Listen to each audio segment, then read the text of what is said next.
پیش کر دیجیے. یہ صبر ہے.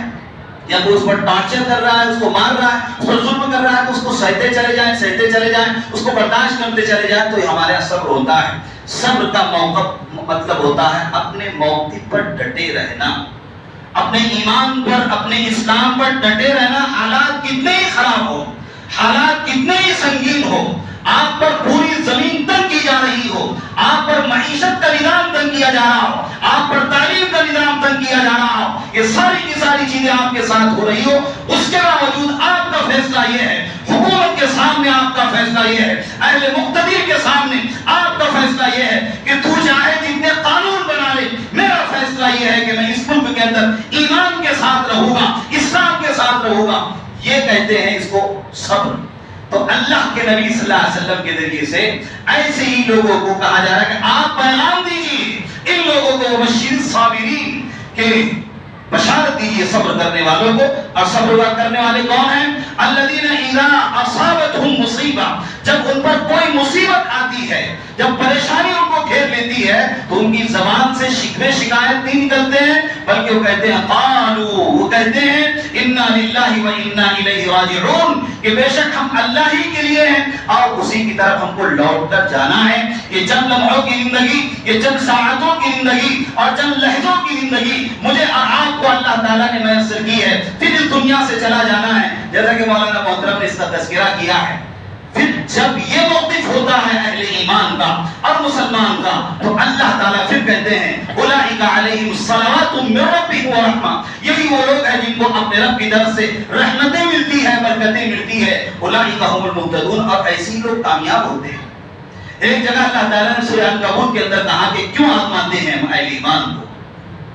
الف لام میم احسب الناس ان یترکوا ان یقولوا آمنا وهم لا یفتنون, کیا لوگوں نے یہ سمجھ لیا ہے کہ جو کہتے ہیں کہ ہم ایمان لائے ہیں, غلامی کا طوق انہوں نے اپنے گلے کے اندر ڈال لیا ہے, اللہ تعالیٰ کی اطاعت کا, اللہ کے نبی کی اطاعت کا, قرآن کریم کی اطاعت کا, اس کا طوق اپنے گلے کے اندر ڈال لیا ہے, اور وہ کہتے ہیں آمنا, ہم ایمان لائے ہیں, وهم لا یفتنون, کیا ان کو آزمایا نہیں جائے گا؟ اور آپ کو ہی آزمایا نہیں جا رہا ہے. بہت سخت حالات اس سے بھی پہلے اللہ تعالیٰ نے بنائے ہیں, اللہ تعالیٰ نے اسی کا تذکرہ کیا ہے. وَلَقَدْ فَتَنَّا الَّذِينَ مِن قَبْلِهِمْ, یقیناً ہم نے آزمایا ان لوگوں کو بھی جو آپ سے پہلے تھے. بہت سخت حالات کے اندر ہم نے ان کو گزارا ہے اور سخت حالات ان پر بنائے ہیں, لیکن اللہ کے جیالے اور اللہ کے مجاہدین اپنے موقف پر ڈٹے رہے. انہوں نے اپنے ایمان کا اور اپنے اسلام کا سودا نہیں کیا ہے, اپنے نبی کو انہوں نے بیچا نہیں ہے. اور کیوں آزماتے ہیں اللہ تعالیٰ نے اس کا بھی تذکرہ کیا ہے.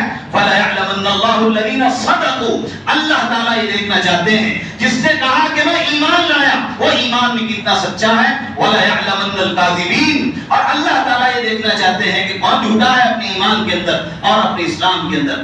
سورہ عنکبوت کی اور تھوڑی سی آیتوں کے اندر آگے آپ چلے جائیں گے تو اللہ تعالیٰ کہ فَلَا يَعْلَمَنَّ اللَّهُ الَّذِينَ آمَنُوا, اللہ تعالیٰ دیکھنا چاہتے ہیں کہ اہل ایمان کون ہے. وَلَا يَعْلَمَنَّ الْمُنَافِقِينَ, اور اللہ تعالیٰ یہ دیکھنا چاہتے ہیں کہ منافق کون ہے, جنہوں نے زبان سے ادا کر دیا ہے, جنہوں نے زبان سے کہہ دیا ہے, لیکن دل اس بات کی گواہی نہیں دے رہا ہے کہ میرا خدا اللہ ہے اور میرا پالنہار اللہ ہے. جو حالات اس نے میرے لیے بنائے ہیں ان حالات سے نکلنے کی راہیں بھی وہی ہموار کرے گا. اس کے دل کے اندر یہ چیز ہے یا نہیں ہے, اللہ تعالیٰ اس کے ذریعے بھی اہل ایمان کو آزماتے ہیں. تو پہلی آزمائش اسی لیے بھی آتی ہے پرکھنے کے لیے. دوسری آزمائش جو اللہ تعالیٰ اہل ایمان پر ڈالتے ہیں وہ اس وجہ سے بھی ڈالتے ہیں کہ اللہ تعالیٰ ان آزمائشوں کے ذریعے سے اہل ایمان کے درجات کو بلند کرنا چاہتے ہیں, ان کے گناہوں کو معاف کرنا چاہتے ہیں, ان کے معاصی کو معاف کرنا چاہتے ہیں. اور معاصی اور گناہ ایسے ہی معاف نہیں ہوتے ہیں, حالات خراب ہونے کے بعد اللہ رب العزت کی طرف رجوع کرنے سے انسان کے گناہ معاف ہوتے ہیں.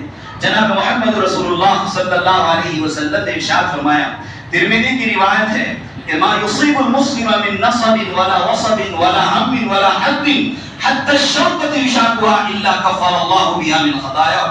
جو کوئی مصیبت کسی مسلمان کو پہنچتی ہے, چاہے اس کا تعلق غم سے ہو, خوشی سے ہو, مصیبت سے ہو, پریشانی سے ہو, حتیٰ کہ کانٹا جو اہل ایمان کے پیر کے اندر چبھتا ہے, مگر اللہ تعالیٰ اس کے ذریعے سے اس کے خطا کو معاف کر دیتے ہیں.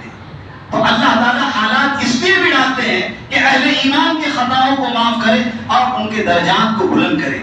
ایک جگہ اللہ کے نبی صلی اللہ علیہ وسلم نے ارشاد فرمایا، ترمذی کی روایت ہے کہ حَتَّ عَنْهُ مِنْ سَيِّئَاتِهِ كَمَا تُحِطُّ الشَّجَرَةُ وَرَقَهَا، کہ اللہ تعالیٰ اہل ایمان کے گناہ کو ایسے معاف کر دیتا ہے جیسے پتجھڑ کے موسم میں درخت سے پتے جھڑ جاتے ہیں۔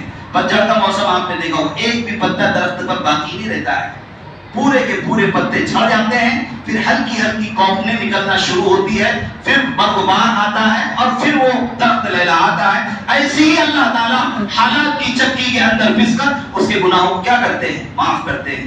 تو حالات اللہ تعالیٰ اس لیے بھی ڈالتے ہیں کہ اللہ تعالیٰ گناہوں کو معاف کرنا چاہتے ہیں۔ تیسرا سبب جو اللہ کے نبی صلی اللہ علیہ وسلم نے بیان کیا کہ اللہ تعالیٰ حالات کے اندر اس لیے بھی پھانستے ہیں کہ انسان گنہگار ہو چکا ہے، انسان معاصی کے اندر مبتلا ہو چکا ہے،